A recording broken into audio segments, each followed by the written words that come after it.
Welcome back, everyone. We are live for another episode of Growing with My Fellow Growers. I'm your host, Jack Greenstock, joined as always by an amazing panel, which I will pass it first to Spartan Grown. What's up, everybody? Spartan Grown. You can find me on Instagram at Spartan Grown, all one word, no spaces. And then if you don't have social media, you can just shoot me an email at spartangrown@gmail.com. And I'll answer your questions on growing, any organic growing or synthetic growing. I can help on either side. We are happy to have you back, as always. We've got a little bit of a shorter panel this week, but next up, we've got Brandon Rust. Hey, what's going on, everybody? What's going on, listeners, everybody in chat? Brandon Rust here. You can find me on Instagram at rust.brandon. You can find a link to my company, Bokashi Earthworks, and you can find, a bunch of educational content, weed stuff. Sometimes I post pictures of my bulldog. Fun times, Good stuff. And next up, we've got Matthew Gates. Hey everyone, this is Matthew Gates. I'm an IPM specialist. So if you're interested in content related to plant health and pest abatement, you can find most of that content on my YouTube channel, Zentanol, which is the same one that I comment with, as well as my Instagram and my Twitter, which is at SyncAngel, SYNCHANGEL. Happy to have you back. And last, who's here with us right now, and certainly not least, Dr. MJ. Hey, thank you. I am Dr. MJ Coco from cocoforcannabis.com. We publish articles, tutorials, and guides on the science and practice of growing cannabis. And check out my YouTube channel. I'll be doing another Partest Premiere giveaway this week. Do you want to tease what light it will be reviewed? This next one that's coming up is the Vipar Spectra XS 4000. It's their biggest sort of quantum board style light. Draws about 500 watts. It's been interesting to see them kind of like Mars grow and improve. I think they were blurple originally when I first started seeing them, and now they're going to the more full spectrum. Yep. So it's cool to see. And these are pretty cool little lights. They got Samsung diodes and meanwhile drivers. They made some upgrades to them since they first launched them. But they're phenomenal deals, and Black Friday is coming up. So they've got some really good deals going on right now if you're interested in those. It's cool when they've got the good quality, inputs, I guess, basically to the light. Good diodes, good drivers, and as long as it's assembled, properly, and it's priced fairly, it's all good stuff. But you are not last, because the American one, who hadn't mentioned that he wouldn't make it this week, is actually here. So I'm glad to see him, and welcome, Tao. Hello, Jack. Sorry for the tardiness. I was down playing with the plants and I didn't realize exactly how late I got, but I'm glad I made it, and it's good to see you all. I'm the American one on YouTube and the American one _with_ Keens on the IG, if anybody's interested in checking out my plants and stuff. And yeah, glad to be here. We are happy to have you back. Matthew and I were talking a little bit before the show about a post that he made about them finding some, I don't know who the them was in this case, about there was a study that he posted relating to sulfur compounds being found in the cannabis plant that were related to some skunky smell. So I guess I could pass it to Matthew, because I think it'd be an interesting topic to maybe start on, because we kind of hypothesized or speculated on what we thought might apply or cause the skunk smell and things like that. But this is some alternative science that's new and coming out. So I'd love to hear a little bit more about what you took from that. Yeah, absolutely. In fact, I was just setting up my system so that I could share that information. I just clicked it so we can have multiple people share screen now. So if you do want to share the screen, you're more than welcome to. Yeah, I'll do that right now. Can you see it? Yes. Okay, so this is just the post. So it's a selection of screenshots from the research report, and this is the name here. And basically they were they were showing that like here, you can see my mouse, right? Yes. It says here, we discovered a new family of volatile sulfur compounds, so VSCs, containing prenol, or 3-methylbute-2-EN L I'm always very bad with these long form chemistry names. Give me the Latin and stuff. Functional group that is responsible for the scent. And I know that we're not the only ones who have speculated about this. And of course, they found other things as well. These are some of the compounds that they found. Certainly not all of these are unique to cannabis, right? Yeah. It's interesting to confirm that it's found in cannabis, though, because a lot of the times, like I'm looking through the science to figure out what I believe is causing aroma or flavor in cannabis, and you might not be able to find the research. So it's good to have up to date info like this to confirm that certain elements that are reported to have these certain aromas are actually present.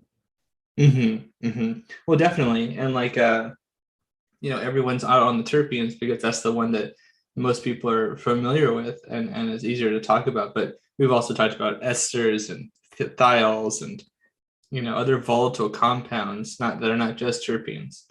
And people who have a much sort of greater comprehension of the biochemistry, could probably talk about that a lot more. But it says right here, given, although these compounds contribute strongly to the aroma of cannabis and give each cultivar its unique scent, questions remain regarding the chemical origins of the skunk-like scent, which is in part due to the difficulty of analyzing samples with such complexity.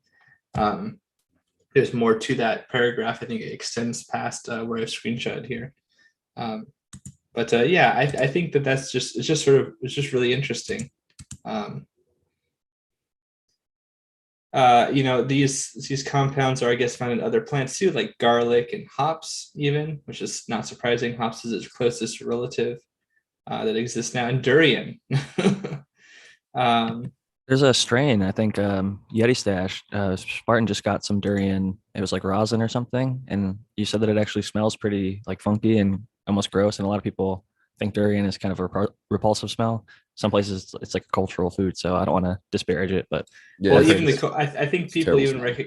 people it is, and people even recognize that, I think, in their own cultures. Not to speak for anyone but myself, but it's kind of like a person way funnier than me articulated before that certain cultures have so-called FU foods, and they're foods that a culture besides the one that is sort of endemic to or something similar is familiar with. And I think like for me, blue cheese. I like blue cheese. I like good blue cheese. I don't like just some slathered on ranch, like sort of like liquidy thing. I want like chunky, bluey, bloomy, like Humboldt fog type stuff. And for a lot of people, that's first of all, that's just gross for a lot of people to consider. And second of all, it can be very pungent, kind of like what's another one, like Roquefort, I think is quite strong. And Limburger cheese is real strong. Limburger is a good one too. And there was another one I was thinking of, but it's just not coming to me.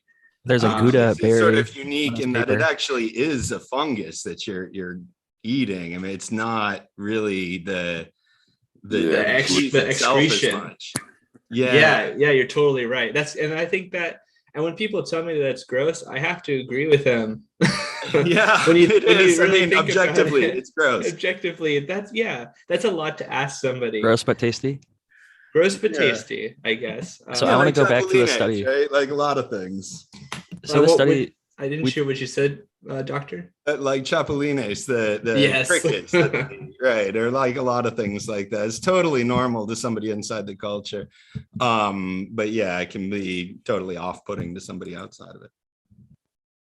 Matthew, could you go back one slide? Because I just wanted to, we talked a little bit last week about the UV study. Oh. I didn't get to look more I don't know at why it. it did that to me. It went to a but, different post. Yeah, that's pretty janky. Yeah, Instagram, sometimes these arrows get confusing to click post to post or from one. I see. There's two different ones, and one's not highlighted as much. My bad. Yeah, no, it's okay. But My the fault. strain one is the thing that I wanted to bring up, because when we looked at the UV thing, there was like tidal wave or like rising tide, or like two strains that I don't think many of us had heard of.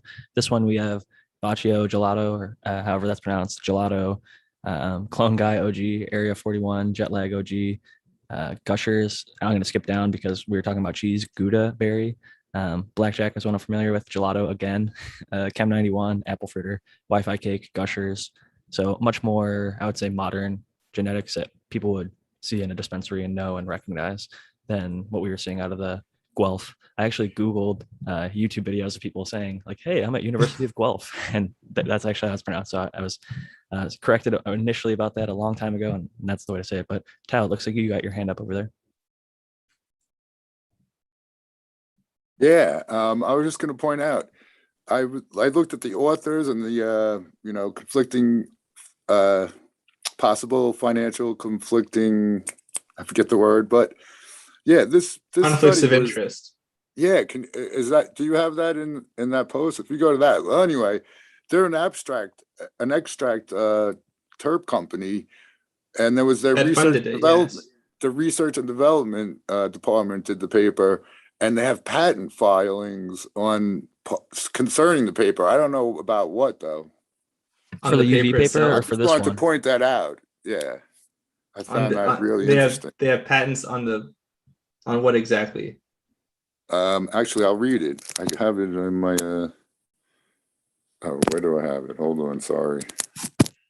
I don't. Yeah, it's not specific. It just says. Oh, it's going to take me a second now. Sorry. That's okay. And Do you have that? Do you have the paper itself, and you're looking at the conflicts of interest? Yes.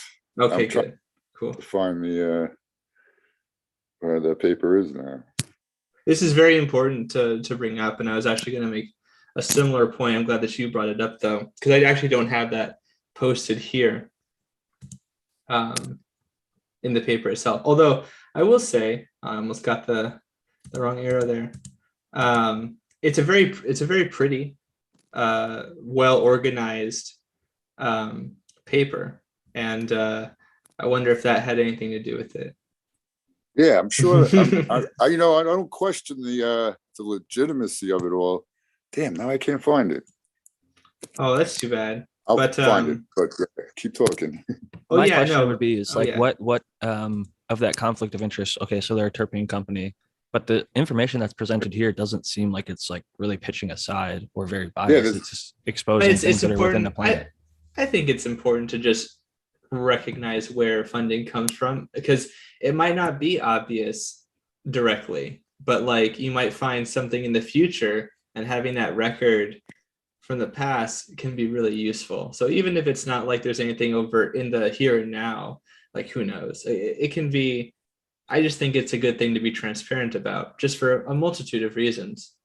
Yeah, actually, I'm curious, Dr. MJ Coco, do you have any? I mean, you're probably the most qualified person here to speak about that with regards to conflicts of interest and talking about that. Yeah, I mean, a lot of things are running through my head when you were talking about that. I mean, on the one hand, everybody has a conflict. Everybody has an agenda. Some people are better about disclosing and sort of coming up front with that agenda than others. So the fact that somebody discloses their agenda shouldn't be sort of just lead to them being written off. I mean, some people try to appear to be totally objective. That can actually be more dangerous because they're just hiding their agendas. But what's the phrase? It's the people who don't think propaganda works on them that are the most vulnerable to it. Yeah, I agree with that. Yeah. All right. At the same time, you do have to look at it with a skeptical lens when it's a paper that's supporting a business position, and it might not be immediately obvious to any of us what business position this is supporting, but they may be looking for investment money or other things like that, and that having studies like this sort of promote their position with potential investors in other products or other things like that. It's not always marketing. In fact, it's often not marketing what the business interest is for sort of publishing papers like that. So it's definitely something to keep in mind, but I haven't really reviewed this one at all. So these are just sort of general principles in terms of how to approach sources. That totally makes sense to me. You found the conflict of interest out. Do you want to read that out? Right. So it says notes. The authors declare the following competing financial interests. A patent related to the findings reported has been filed by, and they gave all the initials on it.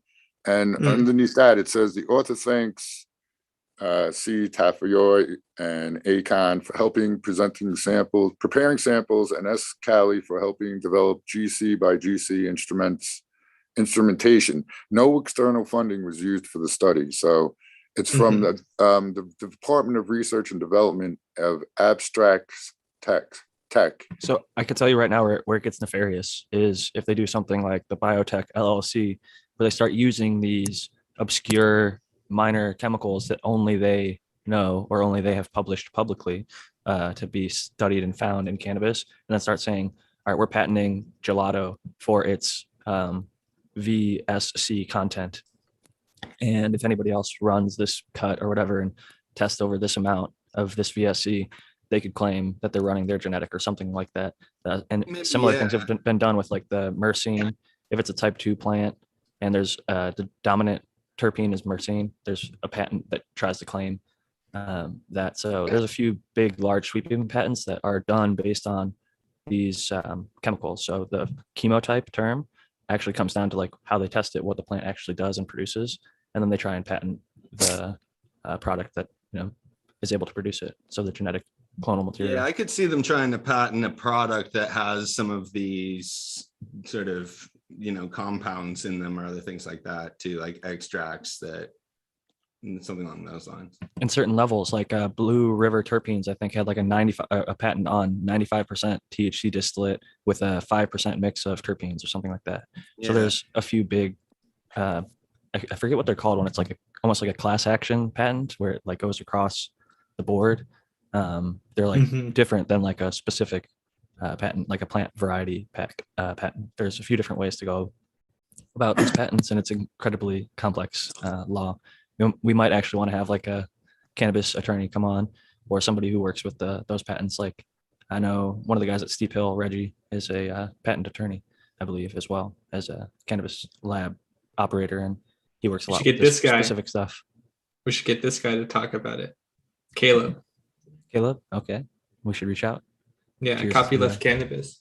No, because I agree with you. Interesting. The way the patents work, I mean, patents are technically issued in order to disclose findings. And in order to get a patent, you have to tell everybody exactly what it is that you're doing and how you do it. In a lot of businesses, they actually choose not to get patents if they feel like they could protect their secrets in other ways. And really a patent gives you sort of an incentive to share information, share processes, share products, and then gives you an exclusivity window to protect your rights to them. And at the end of that exclusivity window, it becomes usable, and different patents work in different ways by other groups. There's a lot of sort of sentiment that it always works against the public interest, but the goal of the system, and when the system really does work well, it encourages people to do this kind of research that might otherwise not get done. They have to share it. They have to sort of disclose it with everybody in order to get the patent. I don't know. It's a big philosophical debate. I just want to sort of suggest that there's two ways of thinking about these kinds of issues. And there's a reason that society has made that kind of protection in the first place. I think that there's a giant land grab happening right now, though, with the cannabis patents, where people are trying to, because it's just becoming legal slowly. Yeah, for sure. I mean, in bio patents generally, cryogenetic resources, indigenous plant pharmacology, other things like that. There's a lot of sort of crazy issues going on with what can be patented and what those patents really control, and other things like that. It's unlikely, for example, that any patent would affect you as an individual grower, what you do for any kind of non-commercial purposes. Like whether or not somebody could patent a plant and that means you can't grow the plant. That doesn't happen. It makes it more difficult for you maybe to get that plant, to get a hold of those genetics, issues like that. But I don't know. It is definitely a thorny issue, and there's a lot of stakeholders and a lot of issues to think through about it. Certainly things can be abused, right? Yeah. I think it usually is. Yeah, right. the powerful interest in any kind of system, the powerful interest figure out a way to manipulate the rules to their advantage. And since they have more power, they end up sort of accumulating a greater advantage. I mean, we're definitely seeing that in cannabis as like institutional money comes in and starts sort of throwing its weight around, looking for ways to leverage the rules in their favor. I mean, this is a big thing that Spartan's been dealing with MCMA. It extends to issues like this as well. This spooks me a little bit because there was also like a cannabis testing thing where they sprayed some genetically traceable material on the plant. They were showing it at like Cannabis Business Con or whatever in Vegas that makes everything trackable.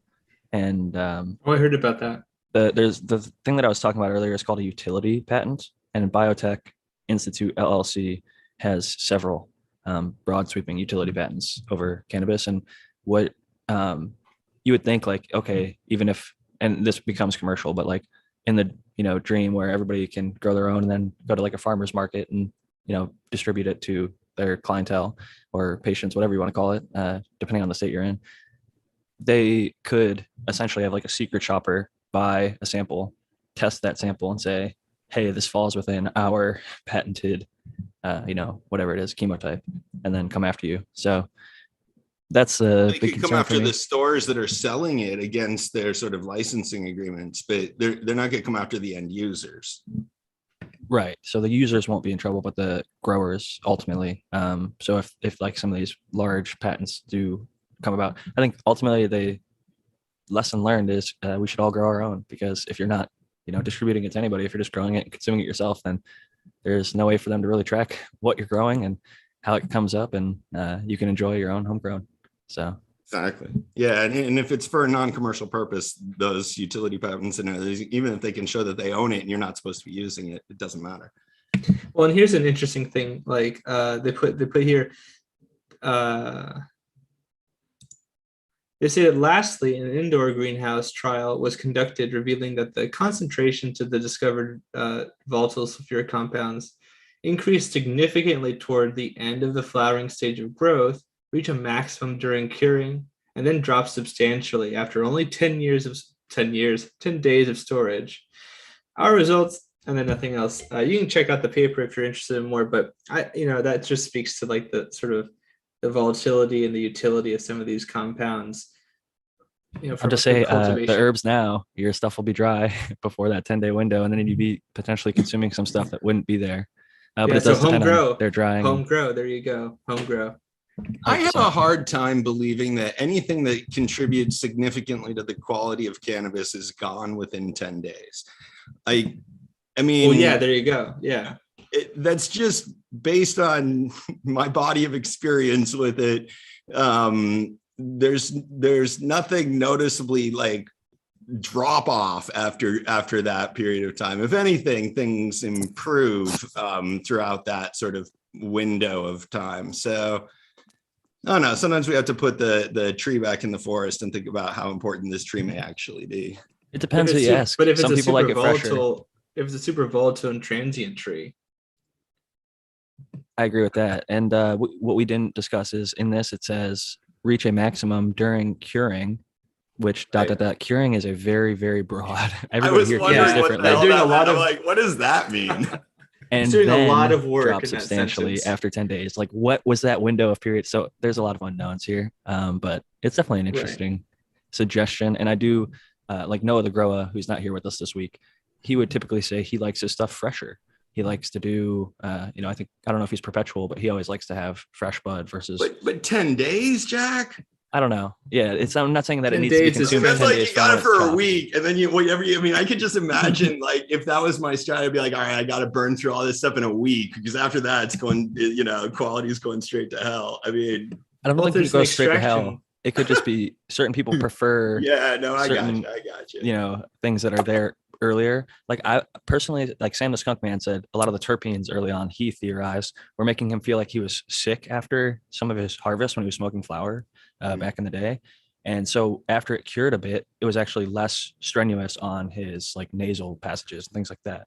And I've tended to notice that too as well. I think the terpenes and volatiles, they are actually kind of like difficult sometimes for your body to process, especially when it's earlier in the more Yeah. you know, early stages of the cure. And then later on, some of those, I don't know if they're not monoterpenes. I think the monoterpenes are the ones that stick around.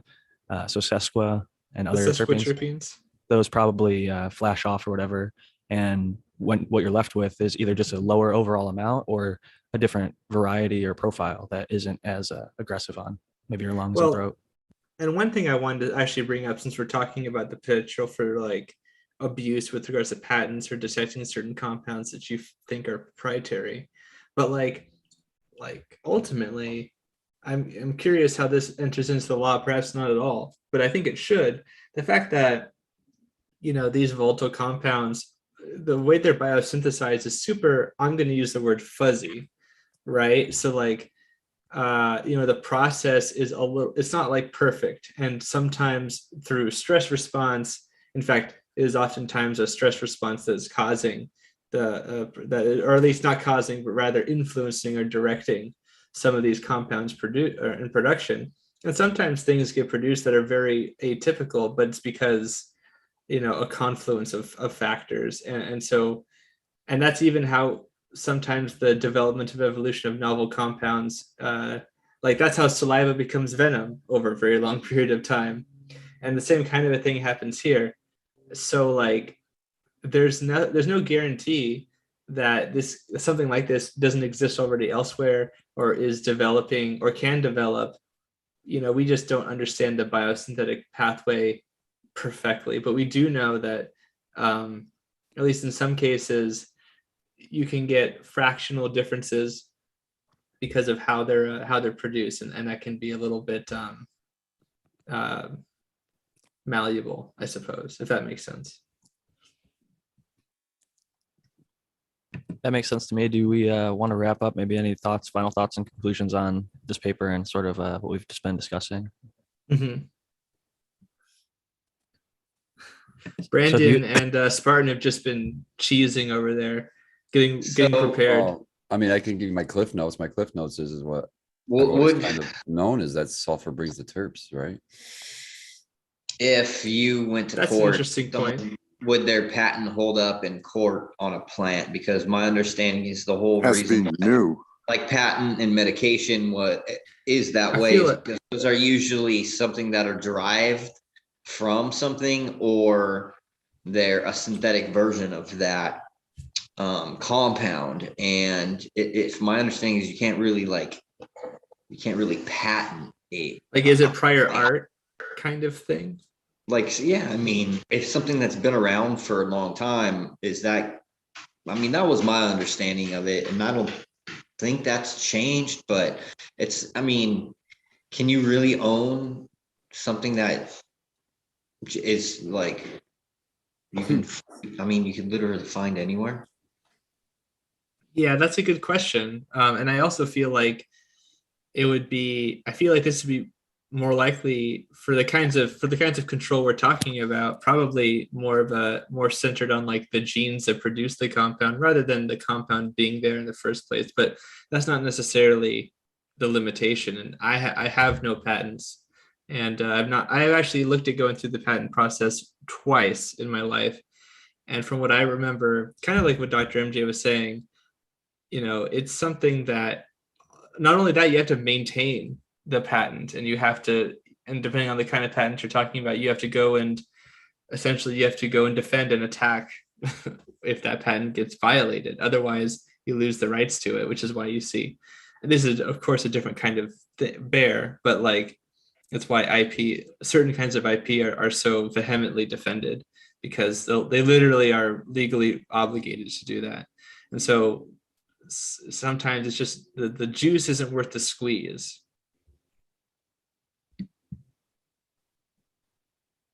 And this might be a good example of that. How are you going to enforce or control that? That's Some of a these great big companies have the money to do it and the lawyers to like- do it. I honestly look at it like this. It's just this form of prohibition, and that didn't stop me before. So whatever. And as far as that goes, but as far as this paper goes, my takeaway is that it's just reinforcing my idea with sulfur. I love sulfur.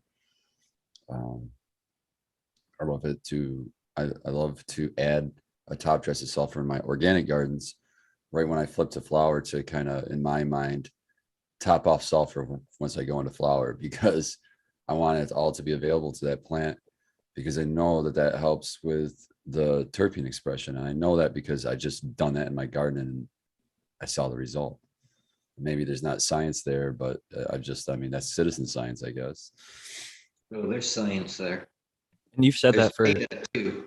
a long time. I've been listening to enough of your shows from Michigan Bros Grow Show, et cetera, that you guys have talked about that for years and years. And now that it's interesting to see that although there's like sulfur compounds in the plant, that doesn't necessarily say that, oh, it's increasing terpenes, but maybe there is some sort of relation and they're both aromatic compounds, interestingly enough.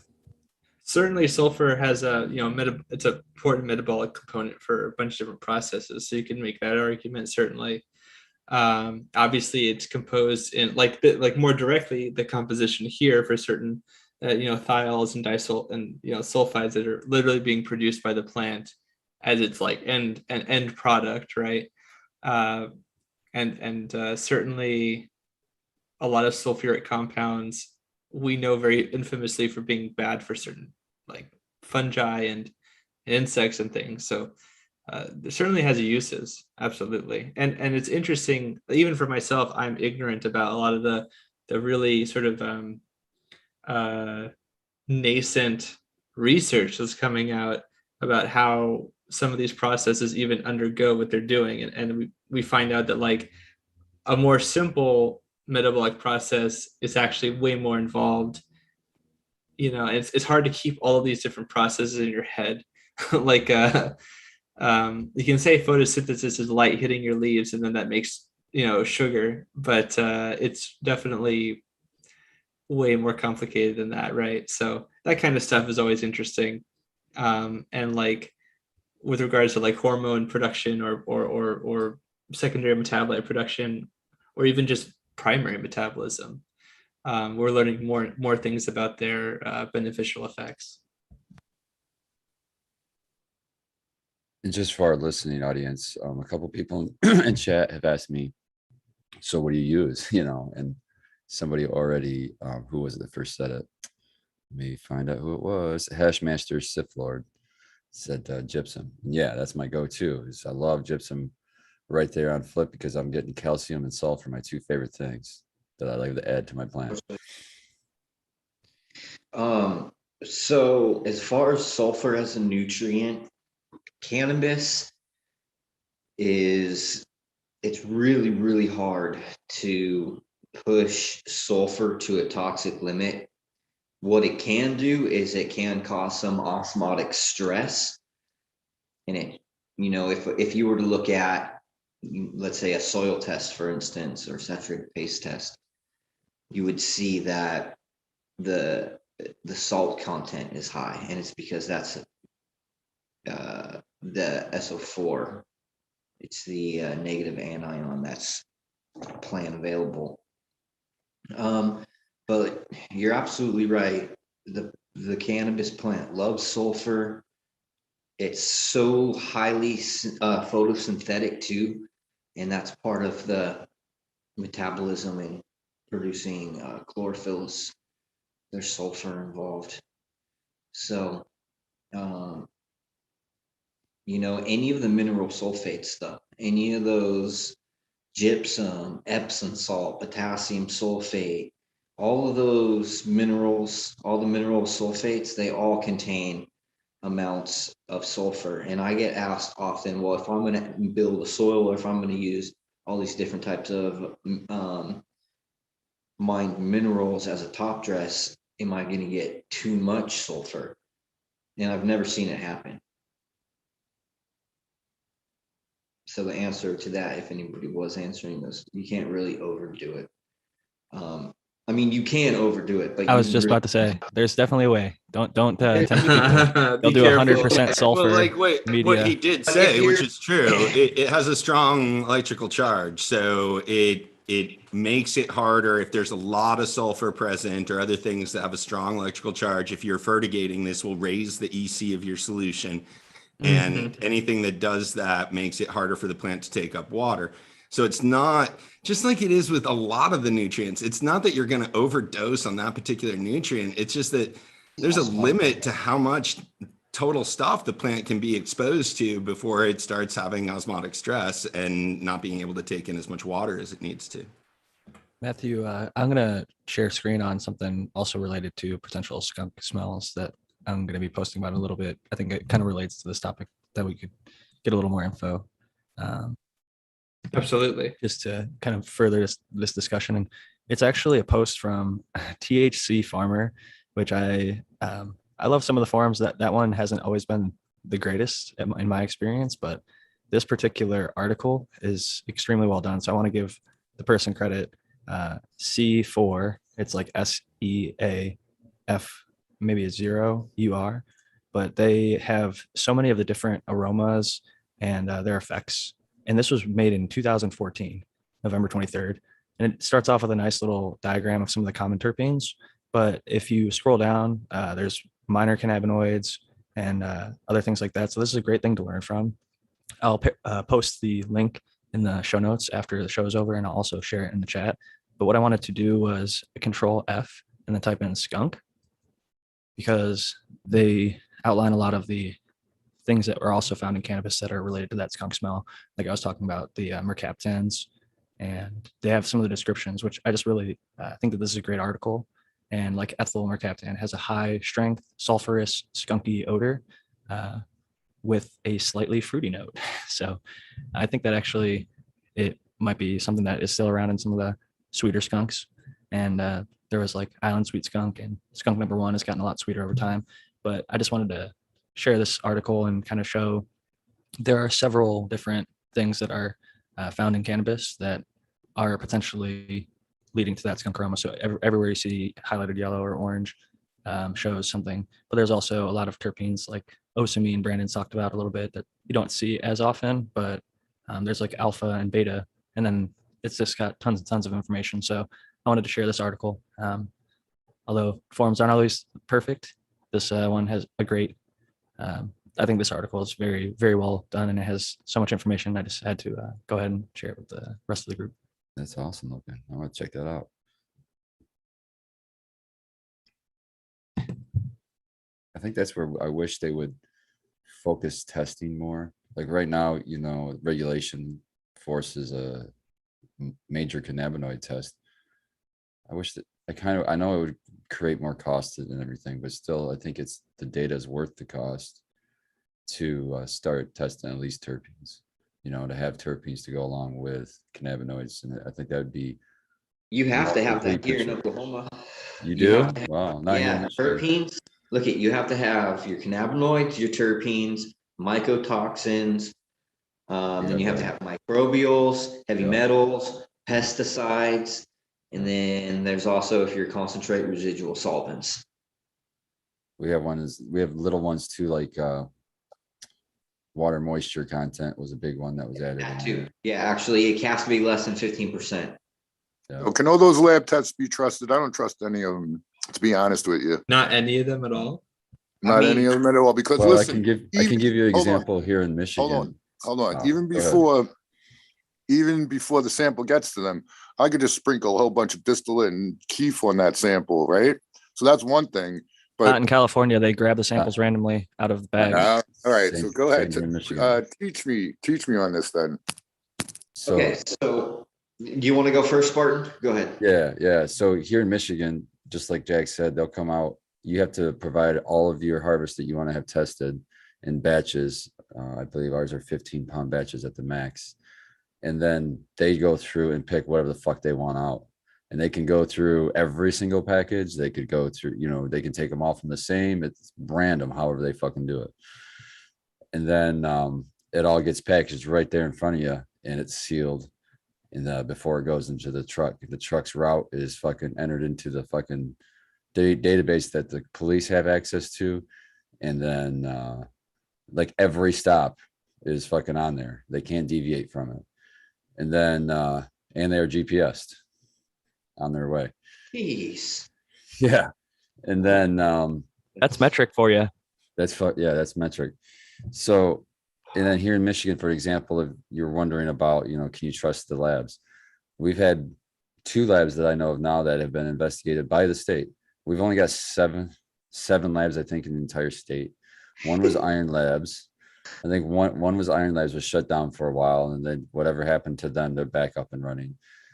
There's a giant recall right now of product because there was a lab here called Verities, or I can't pronounce it. It's a weird name. Anyhow, it's in Lansing, and they're under investigation. Not they're under investigation. I think they had an MRA rep go and do tests on their machines. One of their machines that they were using was at a tolerance by 1 degree. And so everything that lab has passed in the last, I think they said 2 months, because that was before the last test of the machine, they're just recalling and having it retested.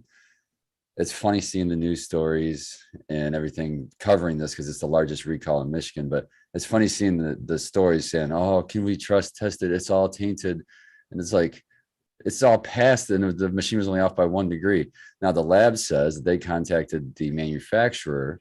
The manufacturer forwarded information to the state showing that that machine would have to be off by 10 degrees to have a change in the pass fail. But that's not good enough for the state, and they're erring on the side of caution, and they're recalling everything that lab has passed for the last 2 months and requiring a retest before it goes back on the shelves. Now, in my opinion, that's overcautious, but at the same time, that's showing the system is working. The system, the regulation, I guess, is working here to protect the consumer. So I can't really bitch about it. What happens to all that product that the farmer is not going to get paid for then because their shit? Farmers already paid for it. The only people that haven't got paid would be if it's at the dispensary level. They haven't been paid by the end user, the customer. And then so what happens if the dispensary has a bunch of stock of a bunch of product that's getting recalled? That's going to suck. That gets sent back to, it's all getting sent back to the original. So wherever they got it from. So if they got it from the grow, it goes back to the grow. Or if it came from a processor, it comes from the processor. Now they have the option for retest just to put it right back out there. They just gotta that lab, I guess, if it, like, I don't know if they're doing it for everybody, but I've heard that lab, and just talking to people in the industry, that lab is offering to retest. Your inventory is frozen if you're a dispensary owner, right? Oh, this is in Michigan. That's not an issue right now, man. It's fucking Croptober. There is flour up to the fucking eyeballs. I'll just say this is a minor blip in the Michigan legalization scene. A 2 month, and as large as it might seem, and they're making news stories about it now, in 5 years, they're not going to remember this shit at all, in my opinion. I think they're going to have it retested somewhere else. It'll eventually make its way to shelves. People will eventually buy it if it passes, which it likely will.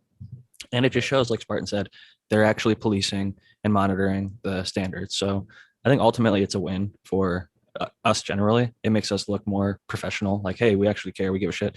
The stuff that's like missed by general, there was like last year, the devil's lettuce or whatever, it was romaine because there was like some sort of outbreak that happened with salmonella, right? So regular food always salmonella has stuff get put out into the market fairly often. And cannabis, I think, has more strict testing than any other product. And it's, a good thing for the consumer. Ultimately, at the end of the day, they can comfortably believe that they have a safe product, even though many of us believe prior to legalization that already existed, and it will still continue to, with or without regulation. But I think for a certain set of people that need that reassurance, it's good to provide. So I honestly, if I would see a change about specifically labs here in Michigan, is I wish they wouldn't be a private entity. I mean, allow the private entity, but I think that some of these millions of dollars that the state's collecting in regulatory fees, they should fucking set up some state fucking funded labs. You know what I mean? And so that you could lab test things at a state facility that's under the state, conditions. And so that it's just weird to me that as a grower, I'm the customer to a lab who can pass or fail my product, which would determine whether it goes to the market. That's fucking asking for corruption. Even I'm not saying there is anything there. That's fucking weird when you have the customer's always right mentality and you're a fucking lab. You're collecting money for your services. They can shop around to any of the 7 labs. So it's like, hey, the other place is giving me better test results or better price. They're going to squeeze the people and try and get the best results for themselves. and at the lowest cost. So it puts the labs in a sticky situation at times. And the incentivization can happen both ways, right? Like on the one hand, like you just said, Jack, if somebody knows that they can go to a different lab that tends to rate higher, then they're incentivized to go there. That's not cool of the cultivator to do that. Similarly, it's not cool for the labs if they're doing something nefarious there.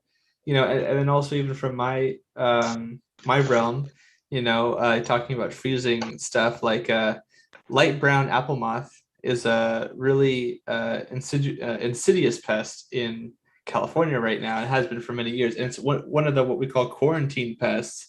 And if you find that on your property, or if the government finds it on the property and and knows you knew and you didn't report it or anything, and even if they do find it and they know that you didn't know, they'll shut you down for like months at a time in order to like make sure, because that thing will destroy other commercial facilities. And like, of course, my experience with that has been having people be very dishonorable about trying to hide or not even trying to look for some of these pests. So like, I don't know, I get it, because on the one hand that can totally just destroy a company if you're frozen for that long. But at the other time, it's like, it's a biosecurity thing. It's like I think people don't really like this term anymore, but it's a tragedy of the commons situation, right? Where all of us working together, if one of them gets this really terrible pest or this other sort of corruption problem, we have to work together on it. But that can mean a detriment for any individual organization, right? So how we go about this as a group, as a community structure, super important. And I think that like, I don't think there's very much of a good solution. There needs to be some sort of compensation given to farms that are forced to shut down, to producers. I would think in a minimal way. It needs to be revenue neutral. Otherwise, they will try to hide it. And that does sort of degrade the common good. And the tragedy, it's not about the commons per se. It's about basically being self-interested when dealing with a common pool resource. And we deal with these common pool resources. People are also self-interested. So we need to find a way to balance that self-interest. And I think that that's probably the simplest solution, is just providing financial relief to farms or to producers that are forced to shut down for quarantines. As far as I know, they don't do that at all. And so I totally agree. Right. Which if they ridiculous. Did, you could see how that would change the dynamic of whether or not to report or whether or not to even look for it. Like a lot of farms would be off looking for it, because then they'd be like, we get shut down, we still make our money, and we get to stay home, watch TV. Right. Yeah.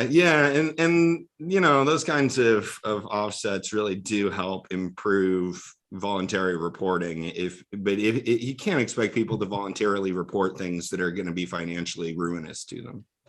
I have a question about the testing. Is it standardized across Oklahoma and standardized in Michigan? Is there there's different ways of testing. So that's another issue, no? Yeah, I don't think there's much standardization, right? No, it's a shit show, to be completely honest, man. I mean, this is the best thing that you can do is test at the lab that the OMMA would use if they were going to test a product that they thought had failed and gone onto the market, right?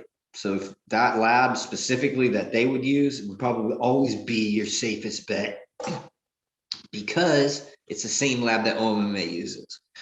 However, that being said, there's no standard operating procedure across the board. There's no like ISO certification for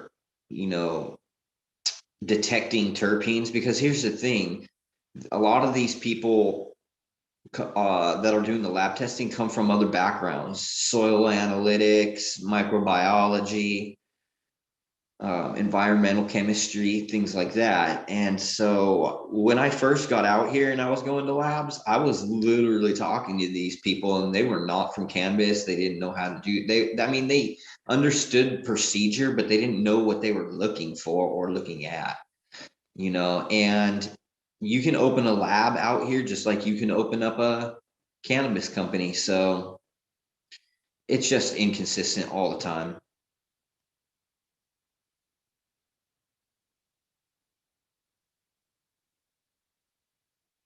That's crazy to me. Sitting here in this market where it's like fucking structured, written out in the law. They have their own fucking guidelines they have to follow for every fucking procedure. This is out of left field, but recently I was watching a video, or I'd read an article watching a video about, and I'll be very quick, submarine metal, basically the metal that they use to keep submarines from like crushing under tons of pressure. Well, the government has standards for this, and they're actually quite extreme. But apparently, this person who is in charge of like basically quality controlling these tests for like 20 for like 20 years was like yeah, they had this opinion that like, well, some of the tests are a little egregious, so it's not a big deal, they can still be within the major tolerances or whatever. And it just blows my mind. I mean, in a way it doesn't, because humans, right? But also like I don't think it was like, I'm going to sabotage the entire Pacific Fleet. I think it came across, I think there were like schedules and times, and there's, especially with big projects like that, there's a lot of like taking from Paul to pay Peter kind of a thing. Project to project, millions and millions and billions of dollars, which it'd be great if some of that could go elsewhere. But it happens at all levels, and that's why I think it sort of inspires a bit of like almost unreasonable degrees of skepticism. So I do understand where you're coming from, Tao, because people can and will take advantage of any system. I think that is sort of the linchpin problem, right? You can make a really great system, but you have to fight how draconian do you want to be about it? How much leeway do you give people? And understanding that people, like Dr. MJ said, are self-interested after all. So you have to mitigate that. Yeah, it's hard to mitigate that considering humans and the state of affairs in the world. But yeah. Once the people, kind of the consumer, ultimately has an idea of like, they try a few products and some of them might be tested in marketing because they go to that person who tests their thing high, and then they look for this number, maybe like THC, for example. They look for that high THC number, and then it doesn't satisfy them, so they go try a different brand, and maybe it has terpenes listed, or something that gives them more of an indication of whether or not it's good for them. So I just think ultimately testing, it's not going to be perfect, but it gets people in the ballpark, and it starts making them think about cannabis more. Honestly, I think it, for me, when I came out to California, made me think about more than just THC, because I was trying for the highest THC every time at the very beginning, and then ultimately realized, oh, it's not always the best stuff or my favorite stuff. I would then start smelling the product and looking at it when you're still able to do that. And often just found if I picked with my nose, I was much more happy than looking at the numbers. And so I think everybody goes through their own little process. And for some people, higher numbers are the best thing for them. And that's what they go for till the end of time. But I think a lot of people find there's a lot more to it than just whatever a lab test says. So it's just one part of the experience as a consumer, patient, whatever. Well, I think that's why all the real heady people go for that rosin, because it's got high THC, high cannabinoids, and it's got high terps. Right. And it's like instant effect when you smoke it too. It's just like, bam, I'm high. And I was going to say, it's going to sound contrary to my first statement about thinking they should have terpene testing. But honestly, as a consumer, testing has actually made me try more weed than I would, because normally I wouldn't even try anything from a dispensary. But now if somebody has something at their house or whatever, and they're like, hey, you want to try this? If I look at it and I see a fucking tag on it that it's tested, I'm like, yeah, I'll try. Because it's not the THC. I mean, it's not the cannabinoids. I don't care about that. It's not the terpenes and any of that. I don't care about that. It's safe for me to consume. Yes. That's what's not there. There's not heavy metals. There's not pesticides, molds, mildews. So honestly, that's all I really, as a consumer, need, because I don't give a fuck. I always just like trying it. So, if there's one, just give me the heavy metals, give me the pesticide, and, give me that. That's what I want. Yeah. If there's one thing that a regulated product might have up on the up and up, or could potentially have, doesn't always even have that, is what you're saying, right? Is that like, I at least trust that they like looked for, XYZ toxins and that they're not there. And of course you can't test for everything still, and that's why, and things do get passed and all of that, but at least I feel a little bit more confident with the product. But yeah, I mean, that's what proxies are all about. You can't know everything, so you have to make concessions. Unless you home grow, chief home grow. Speaking of homegrown, I just cropped some Donny Burger. It just had a harvest and it's drying now. It smells really good. Definitely shout out to, I think it's Skunk House Genetics is what they go by, Skunk Master Flex. It's some really smelly, danky shit. All the other phenos I've tried of it have been really good. So I'm happy to finally get to grow it myself. That's one of the best parts about growing. It's like you try a strain you like and you're like, oh, these seeds are still available. I can buy them and grow it myself and see how I do compared to the sample I had. Better, worse, anywhere in between. It's always a fun comparison to see. I guess for me, the Velvet Punch has been the one that I've tried the most. Like my barber's got some. I've had some of Tao's, and just even seeing a bunch of different people grow it, it's cool to see all the variation, but also commonalities. And it's one of those beautiful things about cannabis. We're very lucky to get to grow it and talk about it so often. I'm excited to Baked has got a whole pack of Donny Burger seeds, so I'm excited for him to pop those and see what kind of fun, to pheno hunt it. It'd be really cool to see what kind of funky stuff comes out of that. Don't you have a limelight going? I've got a limelight in flower right now.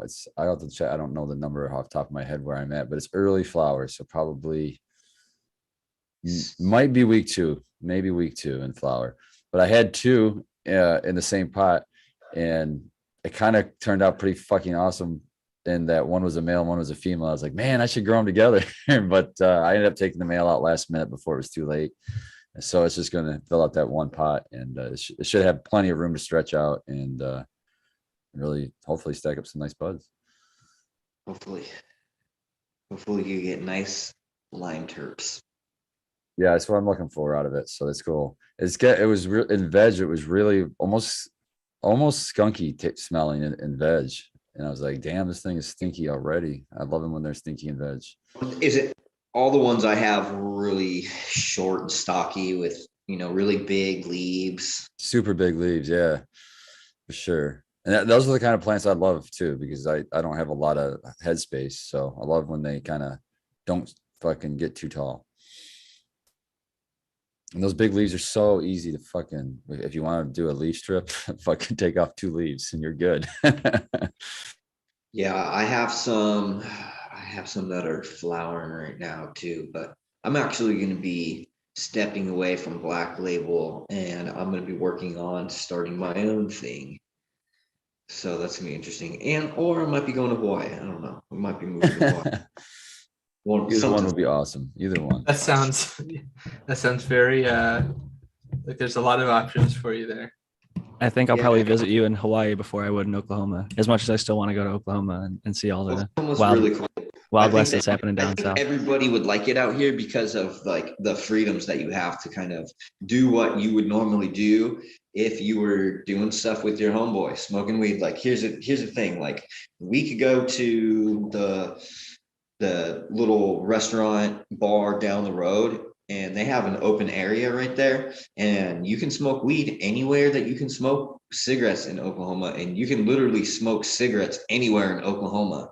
So a lot of people don't smoke cigarettes, but there will be people just chiefing out outside on the patios while they're eating their dinner, chilling with their friends, and it's not something that people frown upon. They don't even look at you weird, you know what I mean? So it's that kind of thing, or the kind of thing where you're at a concert or an event, and there's, they have a full bar, they have vendors there, you can smoke weed, you can do, it's just like.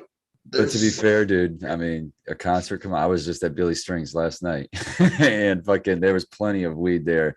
Even when we're not, we're downtown. Isn't California Detroit, really well known for that kind of stuff? We saw Billy Strings like maybe last month out here in Oklahoma, and it was the same thing.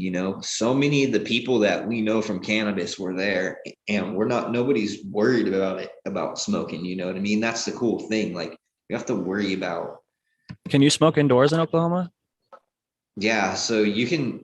there's usually like if you're in a bowling alley, not all places, but you can. When I first got here, I was like, oh shit, there's people smoking in this bar. I was like, this is crazy. Like I forgot that this shit was a thing because from California, San Diego. And so Yo, People smoke in public here. I'll just say that it's like not Yeah. looked down upon. It's Yeah. it's very very open out in the open. But not It has been. legally, perhaps this is No, it's legal as long as you're not in a school zone and within 15 feet of a no smoking whatever. Like it's totally legal to smoke cannabis in public in California.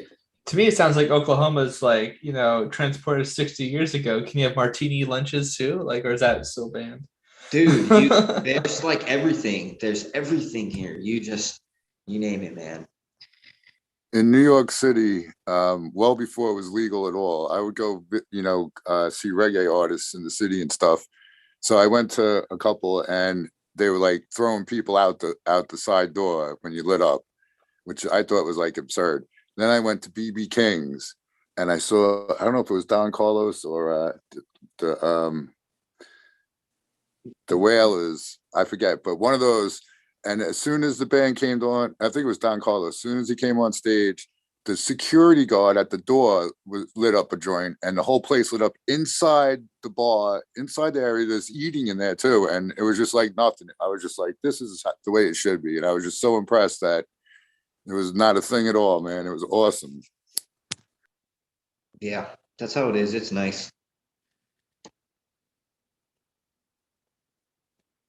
Yeah, shout out Billy Strings. I doubt he's watching, but he put on a hell of a fucking show. The light show, shout out to his fucking crew, man.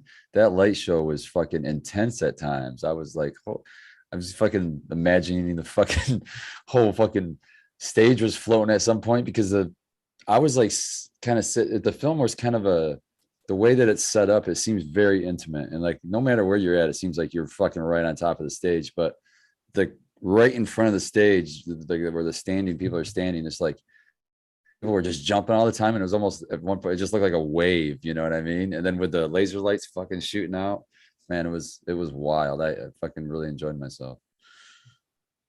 And that dude can play. That dude can fucking play guitar, man. I don't know how else to say it. He's making a guitar make noises. I was like, okay, what the fuck is going on? Is that a guitar? What the fuck is he doing? What'd you bring with you to Toke during the concert? We had it was King Roll, or King Palm is what it's called, the King Palms. And it was filled with Sparkle Face from my outdoor grow. And because it just puts me in a great fucking mood. And we smoked that. He had a little intermission, and we just fucking kicked out the side door where everybody was just out there, in a circle, because this is Michigan and it was freezing outside, but we're in there warm as shit because we're in everybody's smashed together like a sardine, and you're just smoking, and everybody has to put their head up to exhale your smoke because you're so damn close you'd be blowing into people's faces. And we're just passing around, and yeah, there was amazing little intermission too, and it was timed just right. We got back to the where we were like right when he was getting ready to start up again, so it was a perfect, amazing night. I'm wearing a shirt. I got this concert shirt. It's fucking badass. He played Dust in a Baggie, which is my favorite Billy Strings song. I got a sticker for the sticker wall. This is the same emblem that's on my shirt. See, it's got all the weed leaves. Fucking badass. It's good stuff. I did want to invite anybody from the chat who would like to tonight. We have a short panel, so at about the 1 hour mark, which we're a little bit past right now.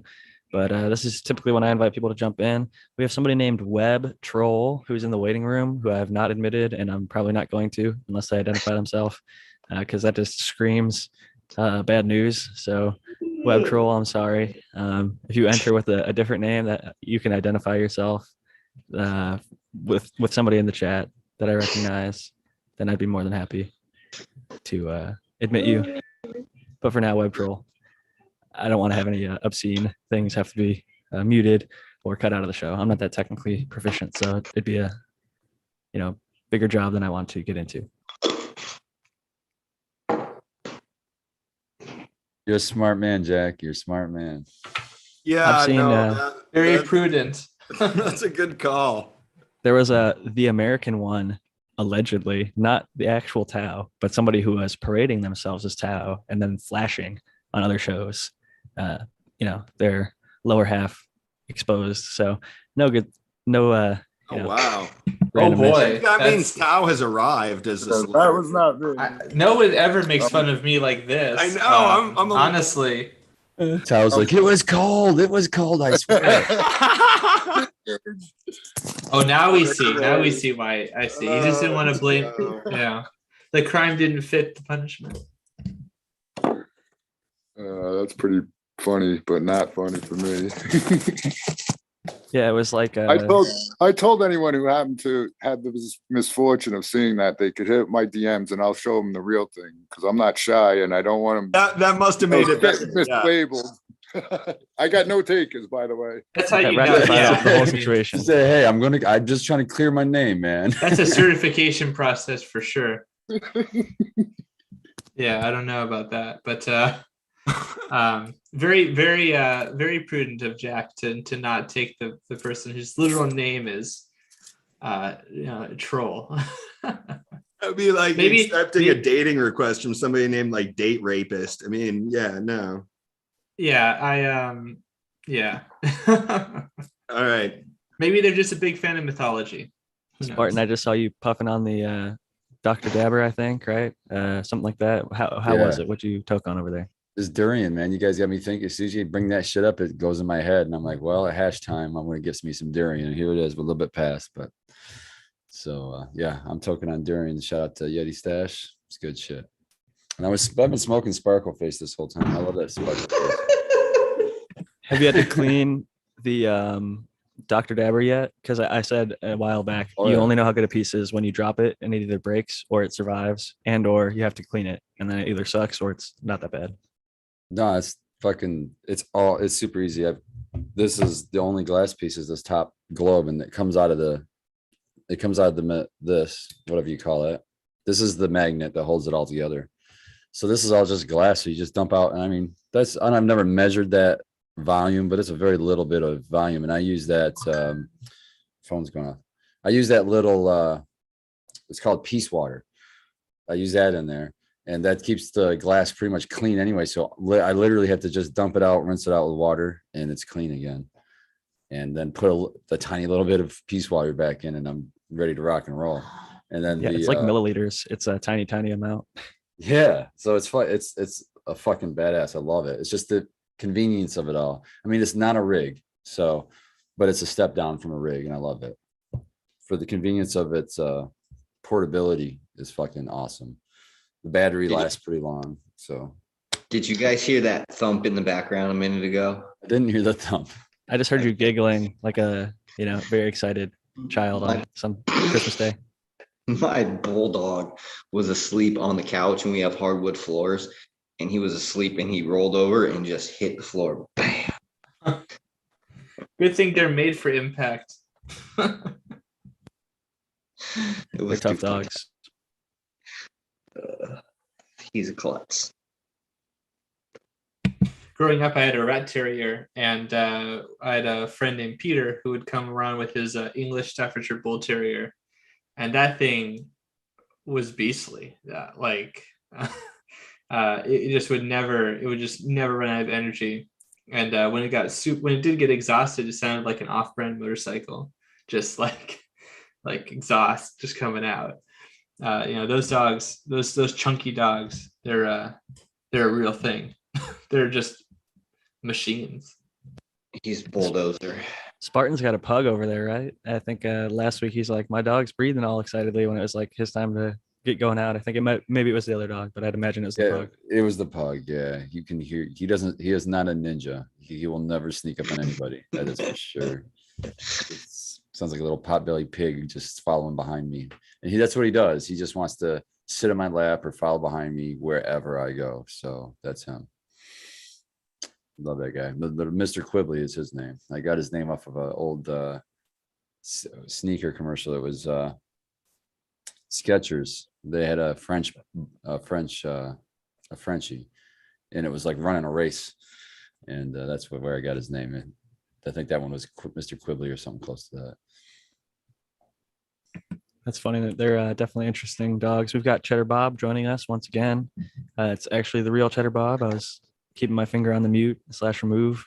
You're sideways for me, Cheddar Bob. It looks like you've got I think it's called a Guy Fawkes mask on over there, like an anonymous. It's Guy. Guy. Guy.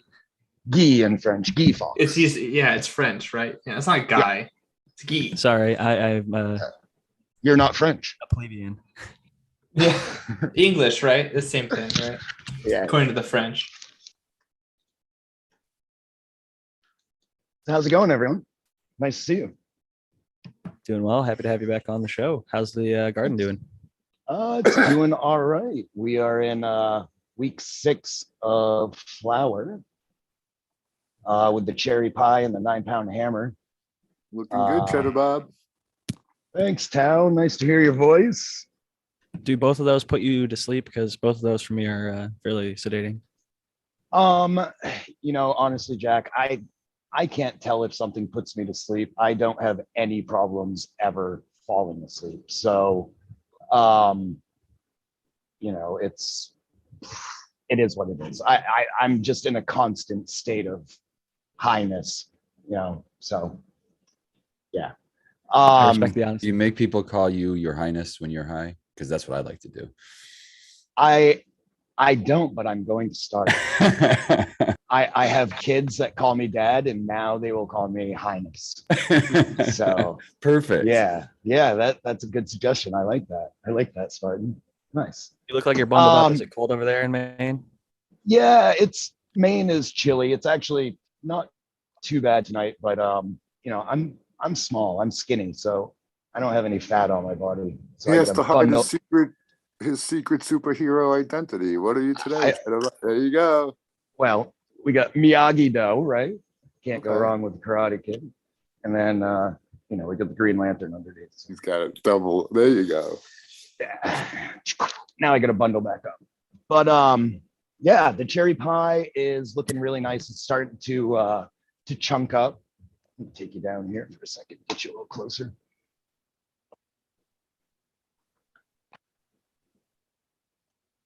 So this is just one plant. I love your canopy, bro. I like that, how flat it is.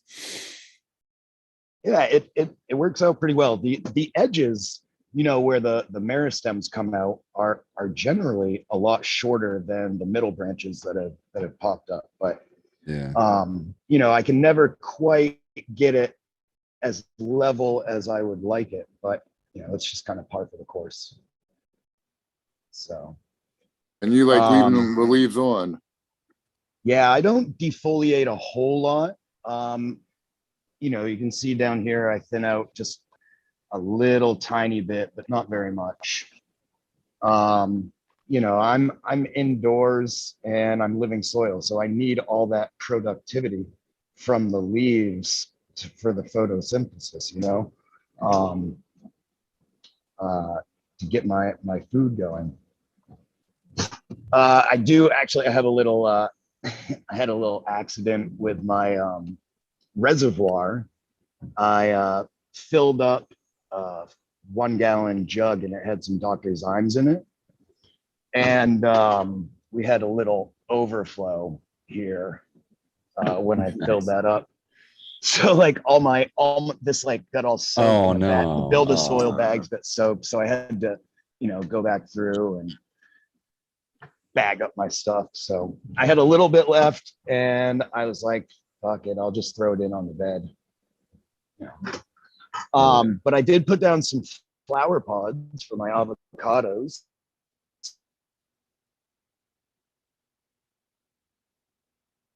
So I don't know if we lost him or me.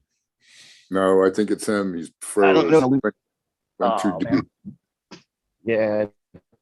Oh, you're back. Mylar, get you. You're back. Though. Yeah, the tent, yeah, every time. So I have avocado tech going for my flower pods right now, and there's a bunch of worms just mowing at it. But you can't see it because the reception sucks in the tent. So that's that. But behind me, I have the Bruce Banner number 3s that are starting to reach the trellis. And before I was talking with the last harvest, I had mealybugs. And so Matthew, I've applied those mealybug destroyers. Is it Cryptolamus? Yeah, Cryptolamus montroseri is how I pronounce it. So those did a fantastic job in the tents. I was a little persuaded by Josh Steensland when he was talking about them, but he has a much more open space than I do. So I could see them not working as well in a large space. But in the tent, they cleared up like the visual numbers, probably 90%, 95%. And after that, I've applied some wettable sulfur, and now I'm going through and hitting it with like Dr. Zymes, and I'm still actually seeing some mealybugs here and there. So what should I just keep applying Dr. Zymes, the sulfur? What else do I need to do to bang these things out before flower? Is it if you want to treat your soil, one of the things you can do is you can do the Pyganic and Bavaria Bassiana combo. I do use Bassiana Bavaria. I got Bavaria the Bassiana, but yeah. Yeah, I got the Botanigard WP. Use it in conjunction. Here's one of the things. You can increase efficacy of both products when you use two different products that have different Modes of a action. different mode of action. Yeah. And what was the first one you said? Hygienic 5.0. He's talking about a pyrethrin product. Oh, so okay. So you can use that, or like a different sort of like botanical sort of toxin. Because what you do is you poison them, and they have a pretty good immune system for battling some of this stuff to some degree. But it's about giving them too much for them to handle. And then, of course, even if you only weaken them, that makes the Bavaria infection that much more virulent and easy, essentially. And I also want to echo what he says, that you could use Bavaria or sort of an Iseria product could also work. Depends on what's available to you and the price range for certain products. But I definitely agree with a 1-2 combo of like a botanical insecticide, and then an entomopathogen. Specifically because mealybugs, they tend to produce tons of wax, and they tend to not move too much. The crawler forms move more, and they're also less guarded because they don't have a lot of that waxy defense. It's very hydrophobic, so water just washes off. In some cases, a lot of cases, people also will apply, and in this one too, I wouldn't do it, but they'll also apply a compound with a surfactant so that it can sort of stay, and it has like penetrating power in that sort of waxy context. What about Mr. Toad was telling me about using a little bit warmer water with saponins and the wettable sulfur. Right. I think he's trying to achieve a similar effect there, or at least I would assume that a similar kind of thing could happen. You have to be careful using surfactants with sulfur. That's true, though. And oils too, for that matter. I'm not a big fan of. I know sulfur. The oils, but I wasn't aware of the suffixants. There are different kinds of surfactants. I think I've told the story a few times, but there was a big controversy, and I learned a lot about formulations of pesticides when working with a grower of ornamentals. And we were looking at research to make the Bavaria bassiana go into and penetrate the minds of leaf miner flies. And we found that 2 organosilicone products, I think that's what they were. One of them was called Silhouette, and one of them was called something else. And although they looked essentially the same on the like SDS label, they did have different effects. And we had to consult like a Bavaria bassiana expert, essentially. Stephen Sivold, I cannot pronounce his name. Chivold or Sivold. Does he work with Bioworks? I don't think so anymore. He's a USDA researcher, but Matthew Krause was, I think, who introduced me to him. And they had done a lot of I believe that he actually helped them with it. So maybe they did work together at some point. What is a Sulfoil X? Isn't that like a sulfur with some sort of surfactant? It's like petroleum and soybean oil. It's like a real oily spray. Yeah, it's So it's not sulfur. petroleum. It's a mineral Petroleum oil. project. In a small situation too, Cheddar Bob, it might be really laborious to do, but even just like going in and like hand killing like the colonies that you find, like they don't put up a whole lot of resistance, if that's even possible, but they can get into those like nitty gritty crannies, like in the what I've been branches and stuff. doing, I've been going through like the ryegrass and the vetch and kind of, where the grass will grow up and then kind of split off. I'll just go in there and I'll kind of pinch and, Yeah. as much as I can. I mean, you can see like I can't hit them all, but I try to go through and pinch all the spots that would be little crevices. And it can be beneficial to just completely remove your crop cover until your insect pressure is at a level that you're comfortable with, or that you eliminate it, because it's been my experience that in high instances of insect pressure, a lot of times they will be able to use the crop cover either as shelter or additional source of food.